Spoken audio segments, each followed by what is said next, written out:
আলাইহিসসালাম তেনার প্রতি দরুদ পড়ি সাল্লাল্লাহু আলাইহি ওয়াসাল্লাম।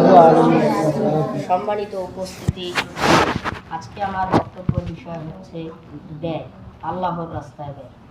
আল্লাহ তাআলা বলেন, যে ব্যক্তি ধন সম্পদ সঞ্চয় করে তা হিসাব করে গুনে গুনে রাখে এবং সে ভাবে যে তার ধন সম্পদ চিরদিন তার নিকট থাকবে, কখনোই নয়। সে ব্যক্তি তো চূর্ণ বিচূর্ণকারী স্থানে নিক্ষিপ্ত হবে। আপনারা কি জানেন সেই চূর্ণ বিচূর্ণকারী স্থানটি কি? তা হলো আল্লাহর আগুন, যা কলিজা পর্যন্ত স্পর্শ করবে। জাবের রাদিয়াল্লাহু তাআলা আনহু হতে বর্ণিত, তিনি বলেন, রাসূল সাল্লাল্লাহু আলাইহি ওয়াসাল্লাম বলেন, তোমরা জুলুম থেকে বেঁচে থাকো, কেননা জুলুম কিয়ামতের দিন অন্ধকারের রূপ ধারণ করবে।